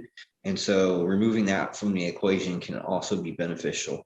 And since you're not on a massive scale, it wouldn't be a massive amount of work to simply just remove that for the time being. And then when you feel comfortable, you can replant crop cover in there. I definitely agree with that sentiment typically, but I don't think you'll have that effect with mealybugs and grasses, specifically in this context, at least. Spider mites are a big one where that's true. Thrips massively. They're super generalists. I've seen root aphids transfer over to, I think it was winter rye. Oh yeah, rye, barley, wheat, flowering quince, apple, all kinds of stuff. So people, if they have root aphids, one of the things that you might want to do is look at what kind of crop cover you have, because if you have a winter, like a rye, or what vetch would probably be, would vetch be another one? No, I think it could be. I don't remember off the top of my head there, but like rice root aphids feed on tons of different plants. Yeah, they'll go from like a grassier like group of plants, more like grasses, to like woodier tree like plants, like kind of like cannabis or prunus species and that kind of stuff. But mealybugs are kind of like that too. Citrus mealybug, long-tailed mealybug, vine mealybug. They're pretty common. These are the little white ones. They start off kind of orange, moving. They crawl, and when they settle in, they form that sort of cotton ball looking thing. Yeah, a lot of them kind of look. That's where their eggs are and stuff, or something like that. I've never dealt with these. Yeah, things. some of them do that, and they all kind of look the same at that point. It can be very hard. Some of them have like long filaments at the end, and that could be one of a few different groups that are called long-tailed mealybugs, or species, I should say. But they all tend to have generally the same treatment. Like in cannabis, for example, like I wouldn't significantly treat like citrus mealybug, which is like probably the most common mealybug that I see infesting cannabis, and like citrus and a bunch of other woodier plants, to like vine mealybug, for example. Although their feeding ranges are a little different, they are very physiologically, they're very similar. Same weaknesses, same strengths. Some of them even vector viruses. So we'll see if that becomes a problem in cannabis. But you were going to say something, Brandon. I forgot. I'm high. I think you were saying you've never dealt with them, or you've never seen them. No, I've never dealt with them personally. I haven't either up until a couple harvests ago.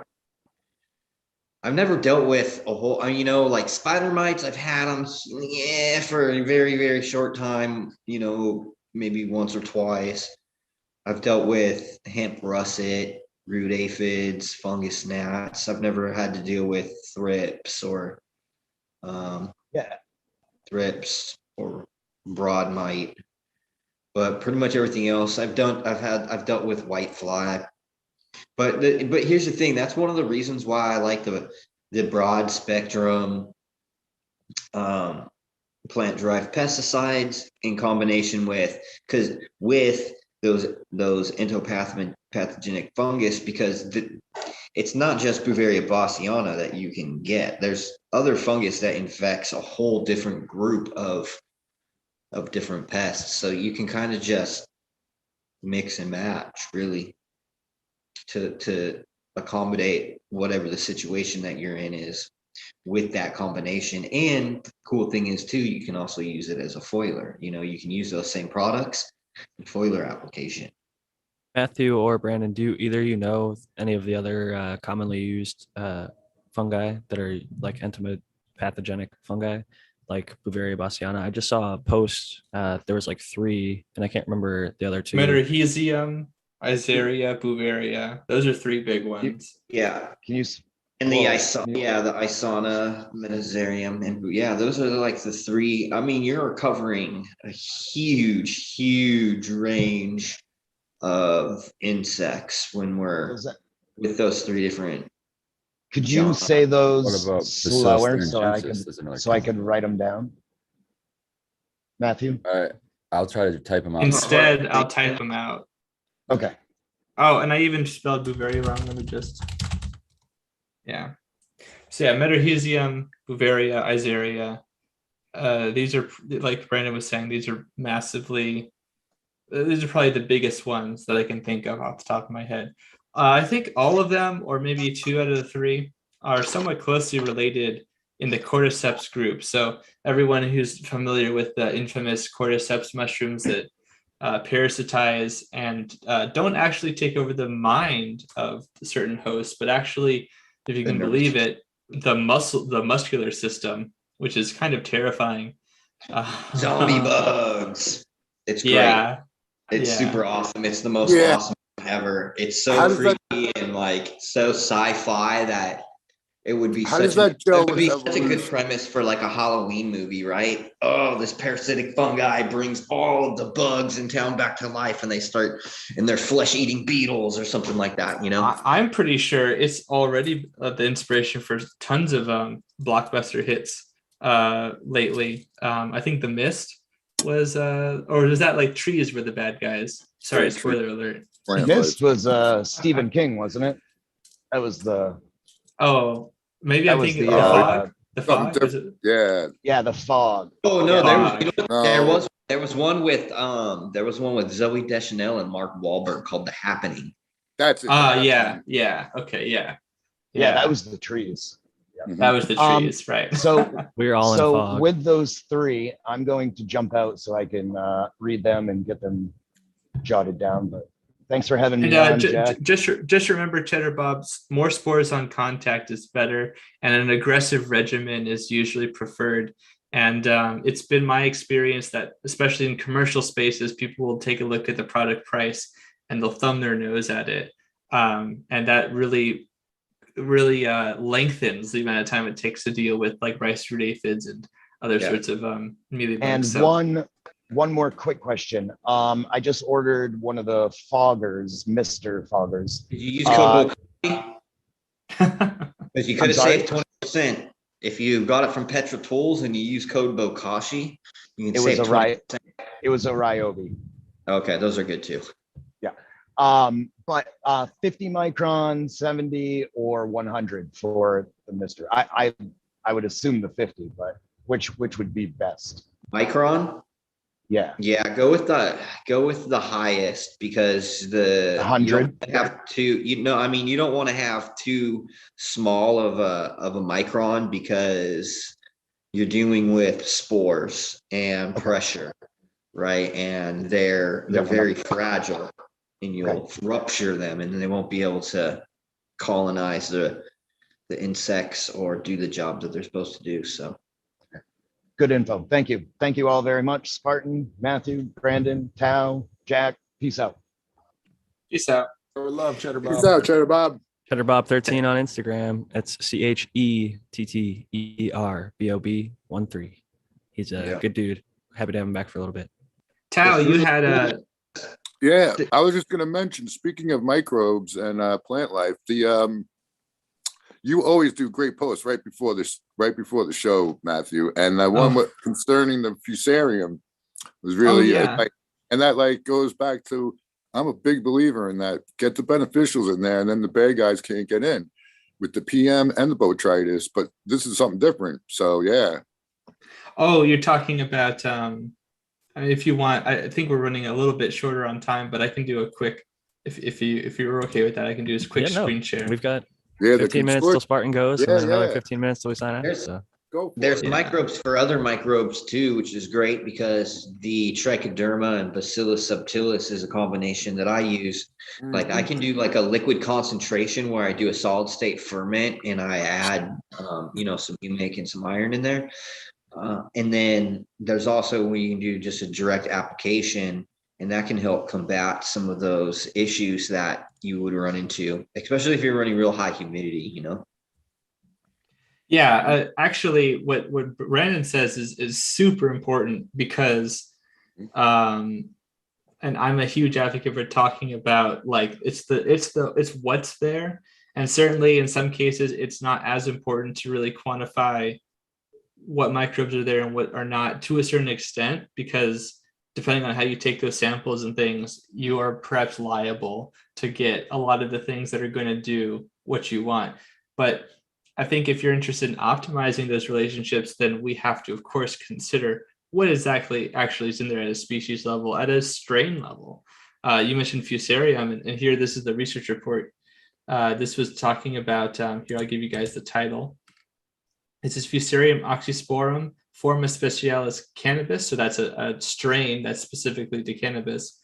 In vitro and in planta biocontrol by a plant growth promoting bacteria consortium. So PGPB, so plant growth promoting bacteria, are a functional group. They're not always closely related, but they're a functional group of bacteria that do all kinds of cool things for plants.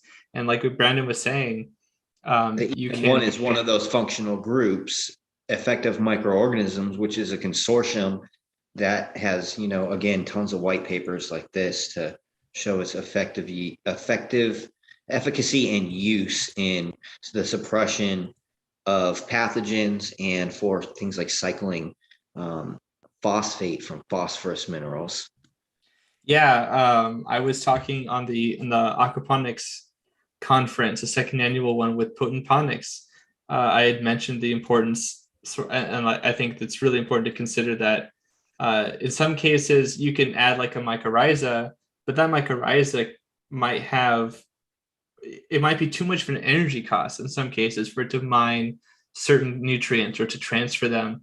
But when combined with, like in the research report I mentioned, bacteria and a protist, those in combination, I think that was the one that Tao was talking about a few sessions ago. That's just kind of interesting, and it speaks to this dynamic approach. And so you got to know all the players if you really want to optimize that. Here we have an SEM micrograph showing the difference in mycelium development of I'm just going to call it FOC, control. So A here, this is the control mycelium with continuous normal hyphae and branching. This is of the fusarium. And then B here, we can see mycelium with swelling and vacuolation of the hyphae present in an interaction zone between FOC and the bacterial consortium. So glucona acetobacter or glucon acetobacter diazotrophicus. So diazotrophs, those are nitrogen fixing bacteria.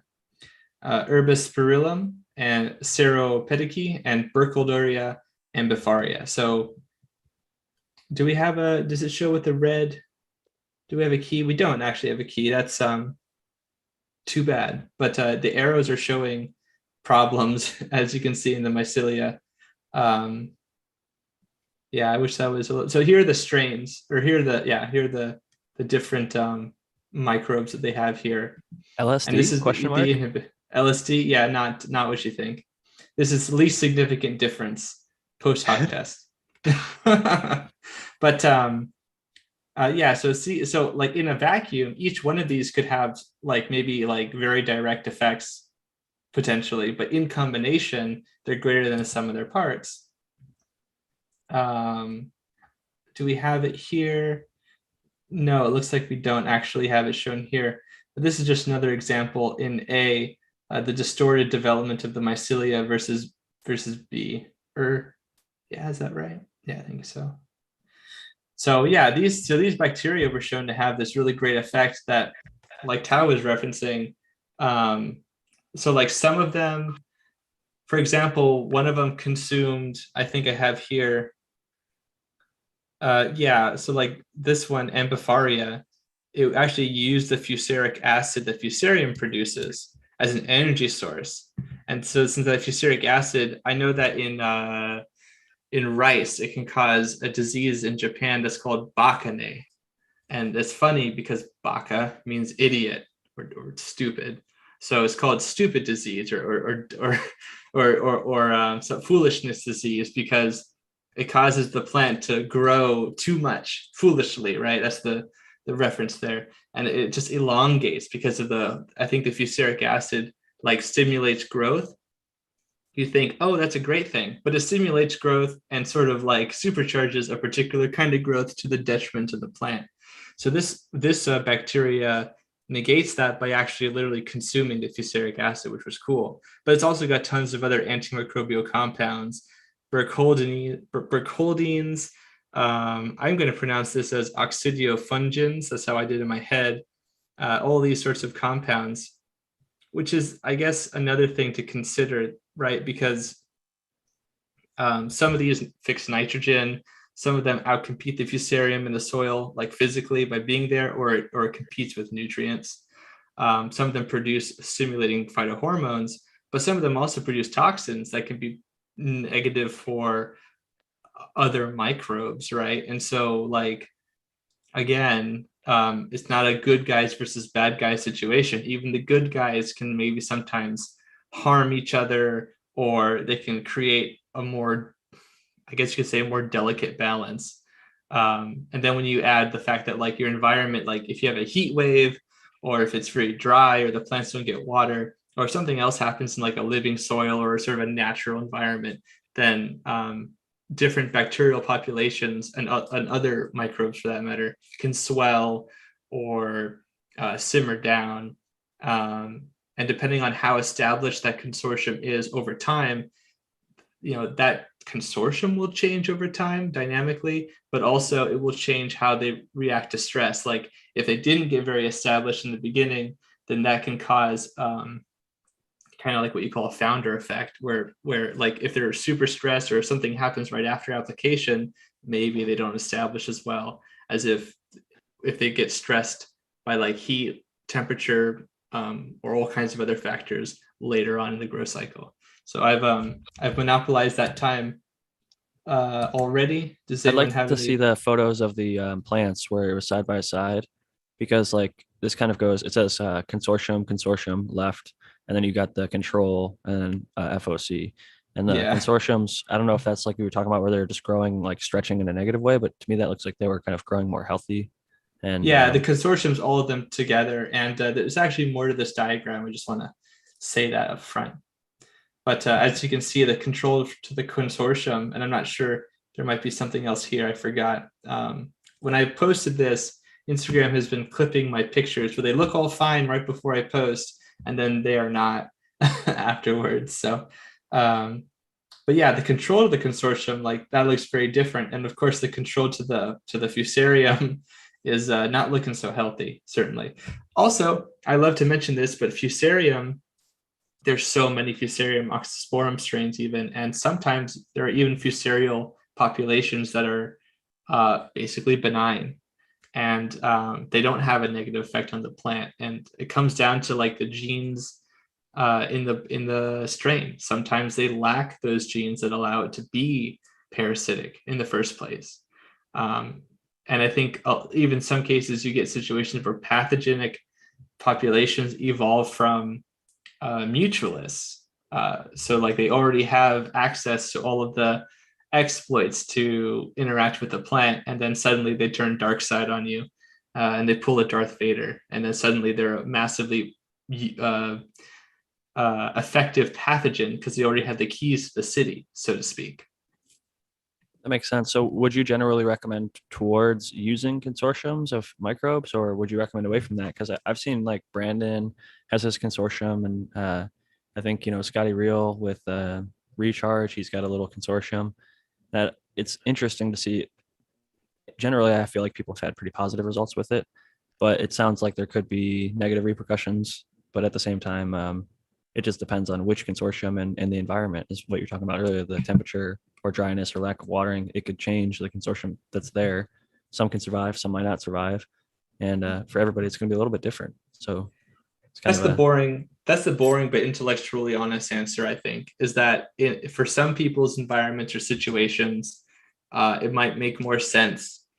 And certainly it's more complicated science to like take a look at various organisms, even in this case, it's still like a scientific experiment that's maybe not as relatable to like a field application, right? And so there's still some mysteries there, potentially some edge cases that could happen.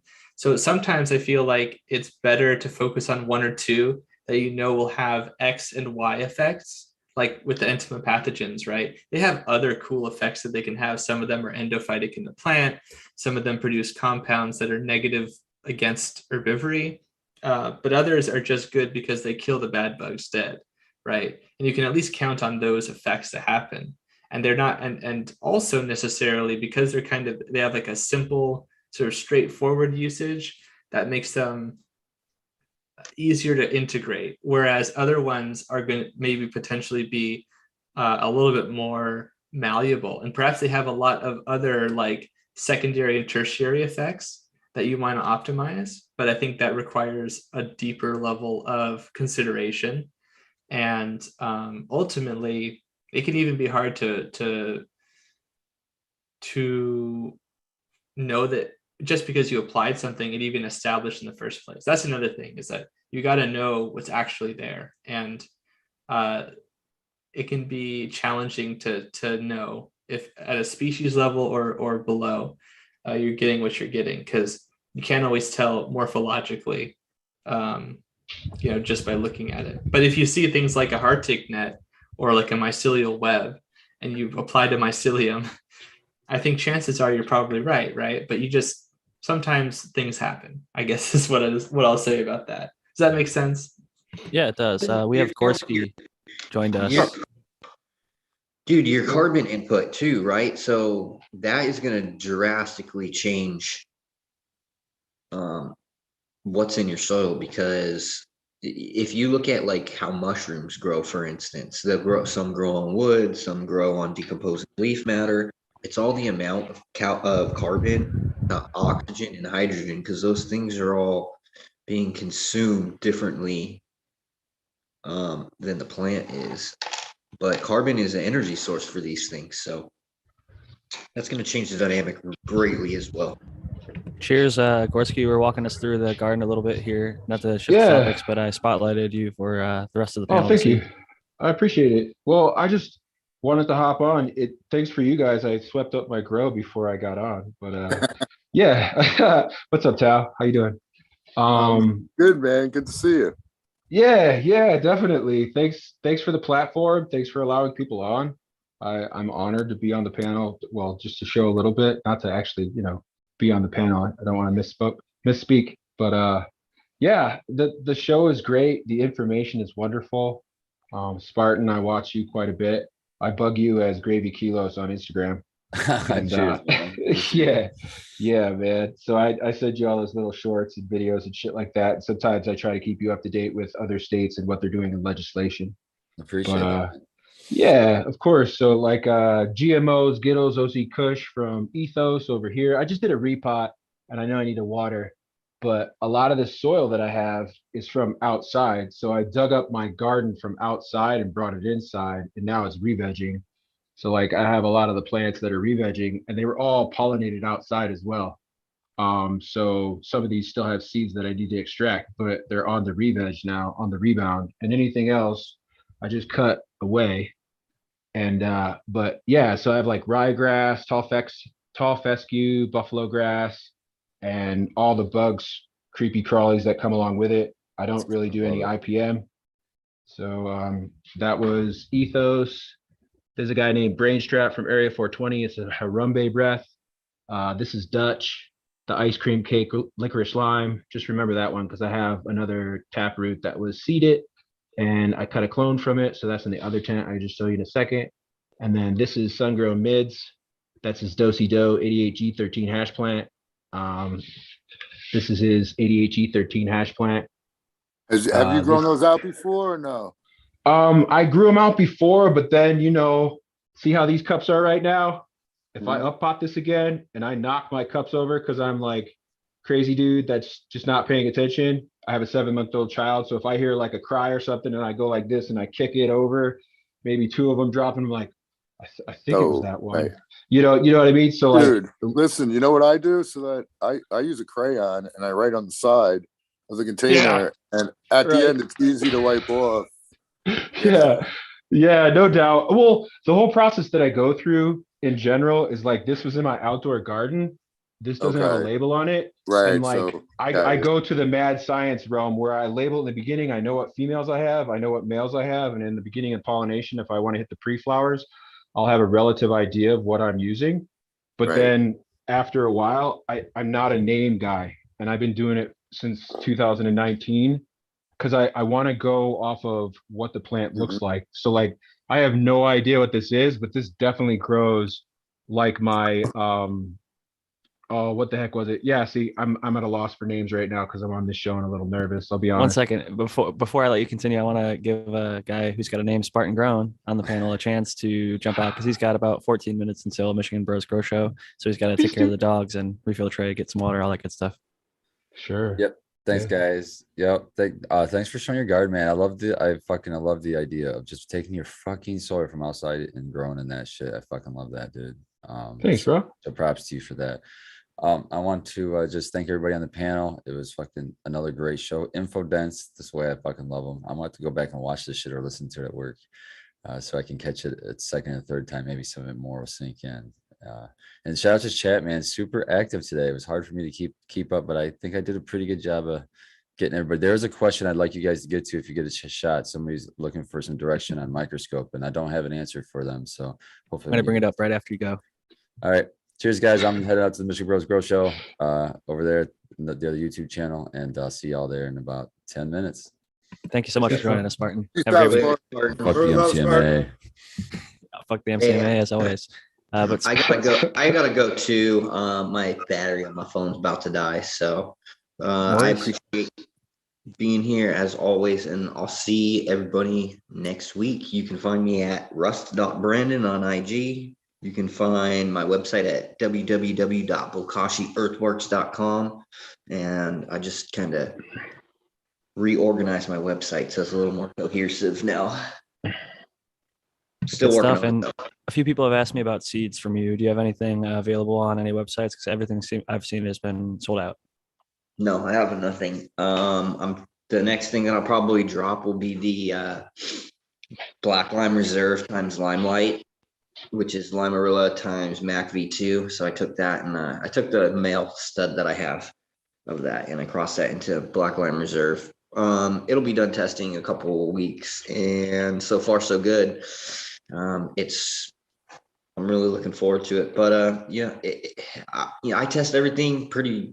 I just want to make sure everything's good to go before I release it because I don't want people coming back and be like, "Oh your shit," and I just people get pissed if your shit's not on point. So they spend hard-earned money on those seeds and then grow them out for months at a time or whatever. It's a huge commitment. When people get disappointed by genetics, it's definitely a hard loss. So I commend you for doing the due diligence and testing properly and making sure it's good stuff.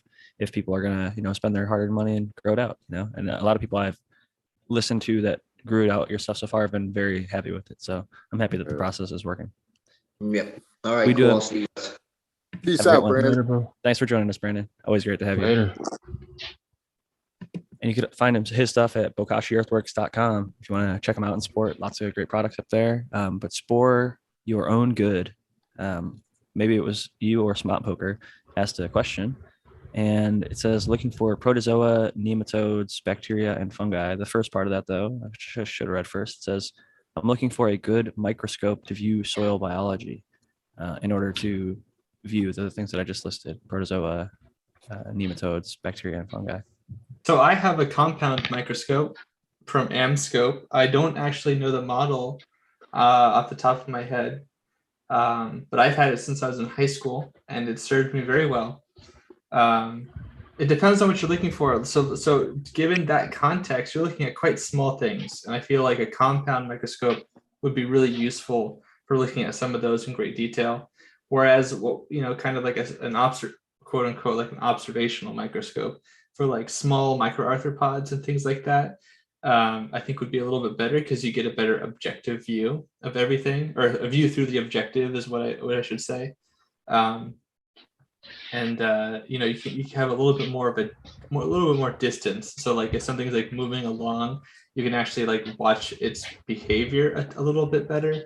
Whereas in a compound microscope, depending on the magnification, you're very much concentrated on a very small piece of Small space. field of view. Yeah. Yes. So that's Amscope makes a lot of good stuff.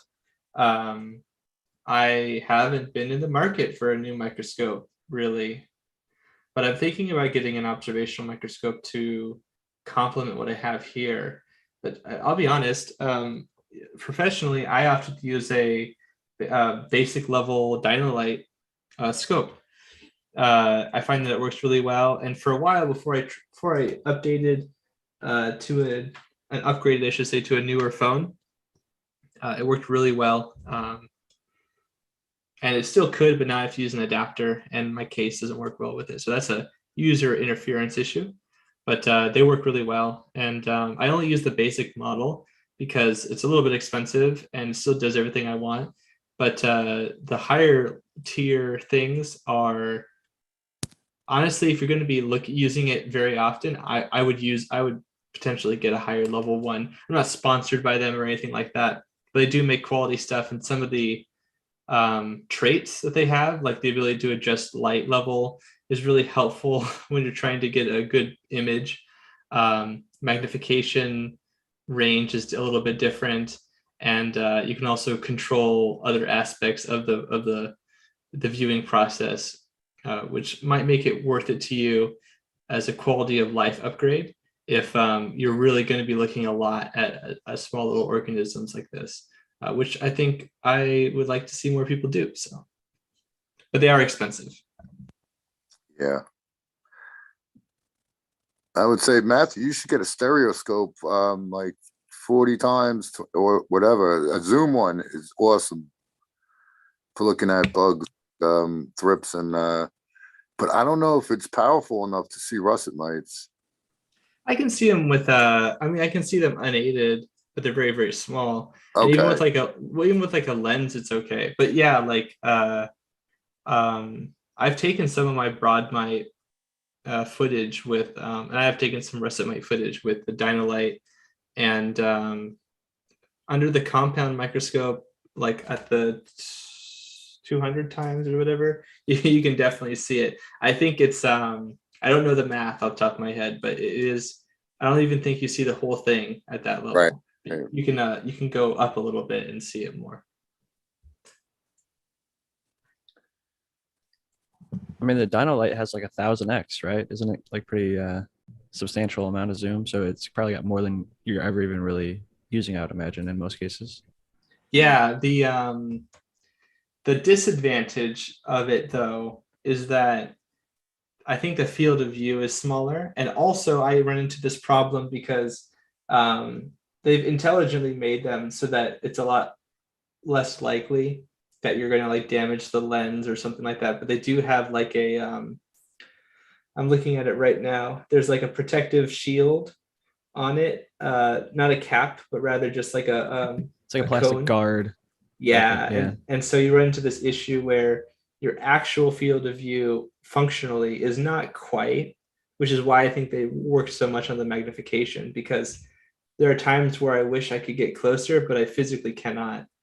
So Hey So- guys, I'm fascinated by the microscope talk, but I really want to hear about what Gorski is showing us. Yeah, he has quite the garden. man. I He has mean, plants. I need You should- some you should words to go highlight that. along with the images that I'm looking at. So if we could spotlight him and give him a few more seconds, that would be awesome.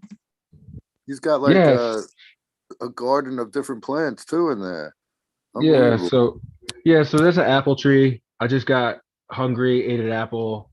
Now I grown that. It's been here for about 4 months. That's an avocado plant over there. Let me reach a little bit better. It had some pest pressure outside, but it's still surviving when I brought it inside. And I've been using the soil. I used like Ocean Forest, Happy Frog, and Tuper. And I was using that outside, or well, I was using that inside. And then every time I was done using it, I would just dump it in a pile. And then around 2019, I started raking my leaves on top of it. And I left it out there until this year. And then I started potting things up and putting it in there. And I was getting roly-polies and centipedes, millipedes, and stratiolaelaps. I got some psilocybin mushrooms in my soil as well. So like you'll see kind of roots going around, or you'll think that they're roots, but it's actually the mushrooms growing. And then this was a monkey cut plant, one of those carnivorous plants. And it's doing pretty bad because I was feeding it instead of just giving it water, and the soil was kind of wet. This is a re-veg plant right here from outside in my outside garden. I just really liked it because it was one of the outliers, just a color profile, but it looks like hell because it was senescing. And then I started bringing it back to life under 18-hour light. This is licking ice cream from Dutch Bloom, and it started to re-veg, finally coming out of the hellhole it was in. But as you can see, it was just kind of senescing. It had seeds in it. Everything I had was seeded. And then this is a clone cut from it. What did you pollinate with? Male, female? Everything. Yeah, I'm gonna put myself on blast. I was outside. I had handfuls, and I just let them grow outside together. I'm in an area, it's a neighborhood. I've been living here for 15 years. I've walked around a lot. I didn't really notice anybody doing anything outside. I didn't really notice any smells. So I put like 50, 60 in my garden and just let them rip. So it was a male female bunch. Then I thought I was going to move, so I dug some of them up, like this the big one over here before it got pollinated. But this was one of my The one bigger on the ones. break, yeah, it's slanted. I saw that earlier. That's Yeah, pretty cool. yeah. I like that. You slanted the The big dirt- stem. Yeah. So Durban Poison Holy Big Sur is what I think it is. And then this is from my 2019 stock, my Durban Poison Holy Big Sur. That was from a NorCal friend. My buddy was a trimmer with the Trimmigrants a couple years ago. Well, back in 2018, 2019, he got some seed stock, some Jägermeister, some Durban Poison Holy Big Sur, and a couple other ones. Some sour diesel. So I've been playing around with that. But I also worked for a commercial grow, and we had 8 rooms with 320 plants per room, and we harvested every week. So I got some clone cuts all the time for $5. So yeah, like, and then I just kind of kept them. So like they came in shit like this, but like Golden Go, Opium, the list goes on and on. There's like 30 or 40 different plants. So my whole thing is just called Mad Science Mix. So if you look at my Instagram, it's MSM 19, MSM 20, MSM 21. So that's just each year as I incorporated more males. This used to be a male tent back in 2019, and it had approximately 15 males in it. And I just let them rip, put the females in there. And then slowly but surely, as I progressed, I had probably 40 or 50 males, and it was progression. And I had maybe 40 to 50 females, and I just kept on putting them in there. And if I had some autos, I would pollinate them first with the pollen that I wanted to, like bonkers per se, from exotic genetics. And then it was from 00 seeds that I got for free in 2019 at the Indo Expo. And that's the first time I got to meet Dutch face to face. Josh is just a really nice guy, and he was picking up some exotic genetics too, because after his talk, they were free. And after that, I got to meet Adam Dunn. And after meeting Dutch and Dunn, I got online and found out about Kevin Jodrey. And then after that, I was just like, well, fuck, man, there's like so many stories and so many names and so many labels.